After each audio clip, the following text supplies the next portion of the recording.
It is Hawaii Public Radio, All Things Considered. I'm Dave Lawrence, and today we're getting a rare chance to speak with a legendary Canadian musician. He is playing this Friday and Saturday night, 7 p.m. shows at the Blue Note. It is Bruce Cockburn, and we are thrilled to welcome him to All Things Considered right now. Aloha and welcome, Bruce. Thank you so much for doing this. Thanks very much. It's nice to be with you. Sometimes you play with a band, but right now I understand this is part of a solo tour. Talk a little bit about how with over 30 records and so much material that lends itself to solo performance, what's in store for folks? Well, I haven't really completely decided yet, but for any given tour, I kind of come up with a repertoire that includes a bunch of the stuff from whatever the current album is, and then a cross-section of older material that varies from tour to tour, varies from a little bit from night to night, especially in a solo situation. You're this kind of dude who not only do you have a lot of cool kinds of songs, but your guitar playing attracts a lot of people. And I don't know how old you were exactly, but you found a guitar in your grandmother's attic, and that sort of led to what is still feeding and taking care of you all these years later, which is making guitar your career. Yeah. I mean, I was really interested in playing guitar. The music that I was excited by was the first rock and roll, which was all about guitar. So I wanted to play guitar and sort of hadn't done anything about that. But at one point, the family was having a new house built, and of course, it wasn't ready on time. So we stayed at my grandmother's house for a couple of months. In a closet under the eaves in this little attic room, I found a guitar case.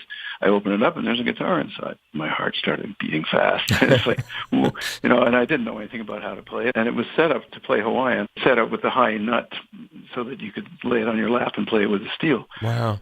Then my parents said, if you want to play guitar, you can do that, but you have to promise two things. You have to promise that you'll take lessons and learn to do it properly.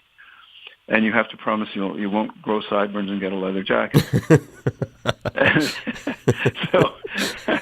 So I said, okay. Tough conditions. And yeah, really. I mean, they paid for guitar lessons and badgered me to practice. And little by little, the guitar began to consume, I wouldn't say my whole life, but certainly my sense of what it was I wanted to do with my time. Senior year in high school, your yearbook said that your goal was to be a musician, so clearly it had pushed you into that kind of direction by then. How soon after that were you busking on the streets of Europe? I read you took a boat there. Yeah, that was right away. That episode of discovering the guitar happened when I was 14, so by the time I was 18, I had a handle on the instrument.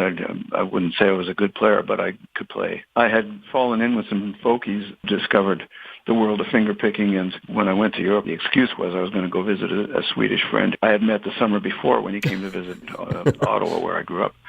So I got a freighter from Montreal to Norway. Wow. And then took the train to Stockholm, and I spent a few weeks in Stockholm, and then my friend and I hitchhiked from there to Paris.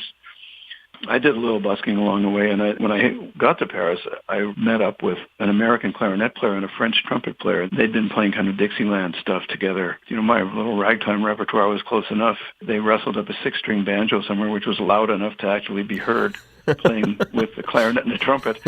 We played as a trio on the street. At that time, you had to have a license to play on the street in Paris, and so we were playing illegally, and they had already been shut down in most of the districts of Paris, but there were a couple left. We played in those until we got shut down in those, which we did. Very brief encounter with the police in Montmartre. And 3 guys walking. We're sitting on if your listeners know Paris, there's the beautiful big staircase that leads up to the cathedral at the top of, or the basilica at the top of Montmartre. So beautiful August night, and everybody's out there. We're sitting on the step playing, and people are sitting listening, and then all of a sudden I become aware there's a pair of legs standing in front of me. I notice there's 2 other pairs of legs, so I look up, and just a bunch of guys, a guy wearing jeans, a guy wearing a sweater and a jacket, and the guy says, "Let me see your papers." And I said, "Who are you?"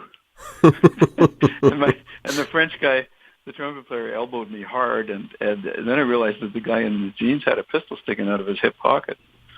And I was like, oh, I guess these are cops. So, and they sure enough were. So they made us go with them to the Montmartre police station, and we ended up spending a large chunk of the evening standing there They didn't charge us in the end with anything, but they kind of made noises as if they were going to do terrible things, Right. So, it was a bit of an adventure. That's so funny because this is like a cat who would, your college experience, you go to play in Berkeley at the famous Berkeley College of Music. And it's ironic because after all this busking in Harvard Square, were people doing that? Because when I was there in the 90s, that was like this huge thing, a lot of busking in Harvard Square. I mean, that was the scene of Harvard Square. It was not like that. It wasn't. You weren't allowed to. The cops would come and chase you away. They didn't arrest you, but they'd chase you away. It was a very good experience being there. And in the end, I dropped out and joined a rock and roll band. Yeah, that's the funny part of it. Go. But that's how a lot of Berkeley, as you probably know, that's a lot of heavy-duty cats like you go there and they don't finish it. Yeah, even then, the story was that if you were any good, you would get hired before you finished your schooling. Right. It's true of a lot of people. I mean, John Abercrombie was in my class, and he dropped out, but he got hired by somebody famous.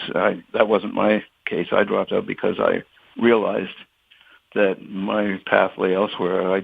I wasn't sure where, but not there. After school, you opened for both Hendrix and Cream. Did you get anything out of like seeing Clapton and Jimmy up close like that, or get to talk to him, or have anything formative come of those two? I didn't talk to Clapton. There was no opportunity to do that. But when we opened for Hendrix in an arena in Montreal, everybody was invited to a party afterwards at a recording studio. I stayed and heard the show, but then, we just sort of beat it over to this place. And there were a few what seemed like the hipper than thou people kind of lurking in the shadows in this room. And they had a little stage set up with instruments.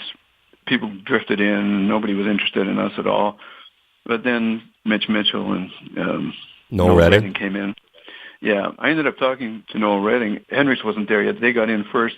Everybody perked up and they were looking at him, and he happened to just be standing next to me, and he was telling me that they had just done 31 nighters in a row by air.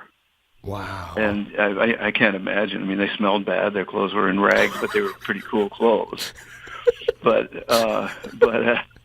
then Hendrix came in, and the room went silent, and everybody's looking at him.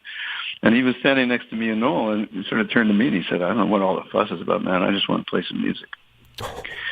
We also opened for Wilson Pickett one night, and we hardly had any gigs at all, but the ones we had were pretty memorable. And the thing about you is also a lot of huge artists love your stuff. And Jerry Garcia, he would just pour himself into it, waiting for a miracle. And whether it's Jimmy Buffett, Judy Collins, Dan Fogelberg, you go full circle and you think of your music has made such a huge impact on guys like that. I mean, does the Jerry thing, did that touch you? I was very flattered and moved that any of those people did my songs. I mean, when I first started writing songs, I imagined I would write songs and other people would record them, and I thought of people like Judy Collins. But it became clear very quickly that no one was interested in doing my songs, and if I wanted anybody to hear them, I better get out and sing them myself. Right.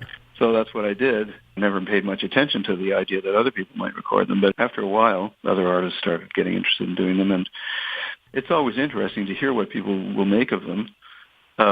Jerry Garcia was famous for being a little creative with other people's lyrics.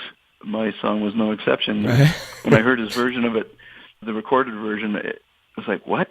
What? What did he say? What? And the music was great, but what I was a little bit put off by with changes in the lyrics. Then I realized the next thing on the record, I think, was a Dylan song, and he changed all the lyrics for the Dylan song too. So then I didn't feel so bad. Right. If he was doing it with everybody, then I could go back to being just flattered.